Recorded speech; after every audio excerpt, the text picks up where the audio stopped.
Hi, நான் தான் உங்கள் பிக் ஃபேன் ப்ரோ பேசுகிறேன். இன்றைக்கி என்ன தமிழ் சினிமாவில் ஒரு நல்ல படம் பார்க்க போகிறோன்னா, பேட் கேர்ள். நல்ல படம்னோடனேயும் ஒரு சிலர்லாம் இதெல்லாம் ஒரு படமாக, சமூகம் சீரழிஞ்சு போகுது, நாசனமாக போகுது, அப்படி இப்படின்னு சொல்லுவாங்க. அதெல்லாம் தட்டி விட்டு போயிட்டே இருங்க. இந்த படத்தை போய் ஃபஸ்ட்டு போய் பாருங்கள். நல்லா இருக்குது உண்மையாகவே.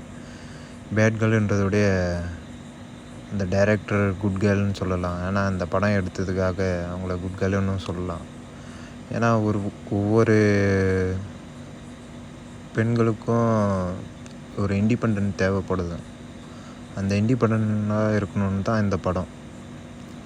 இந்த படத்துலேயும் அப்படி தான் ஒரு பொண்ணு வந்து இண்டிபெண்டண்ட்டாக இருக்கணும்னு ஆசைப்படுவாங்க. பட் ஆனால் அவங்க வீட்டு சுச்சுவேஷனுக்காக அந்த பொண்ணை மாற விடாமல் பண்ணிகிட்டே இருப்பாங்க. ஆனால் அந்த பொண்ணு அதெல்லாம் கண்டுக்காமல் அந்த பொண்ணு லைஃப்பில் ஃப்ரீயாக இருக்கணும்னு ஆசைப்படுவா.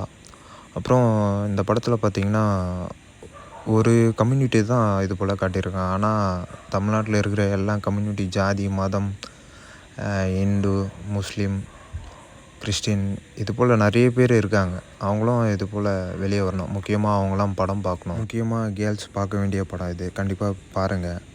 நானும் இன்றைக்கி ஓடிடியில் தான் பார்த்தேன். தேட்டர்லலாம் போய் பார்க்கல, போய் பாருங்கள். அப்புறம் இந்த படத்தில் வர கேரக்டர், அம்மா கேரக்டர்ன்ட்டு ஒன்று வரும். செம்ம ஆக்டிங் பண்ணியிருக்காங்க. ரியலாக போனால் சூப்பர் ஆக்டிங் பண்ணாங்க. அப்புறம் லாஸ்ட்டாக பூனை காணாமல் போச்சுன்ட்டு சீன் ஒன்று வரும். அதில் அம்மா கேரக்டர் வேறு லெவலில் பண்ணியிருக்காங்க. அப்புறம் ரைட்டிங், அந்த டைலாக் ரைட்டிங்லாம் சூப்பராக இருந்தது. அப்புறம் இன்னொரு கேரக்டர் பார்த்திங்கன்னா ஃப்ரெண்டு கேரக்டர் வரும்.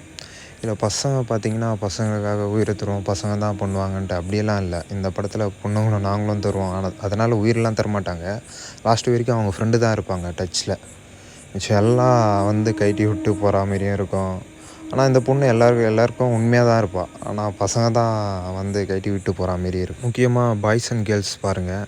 இண்டிபெண்ட்டாக இருங்க, ஜாலியாக இருங்க, சந்தோஷமாக இருங்க. எதை பற்றியும் கவலைப்பட தேவையில்ல நம்ம.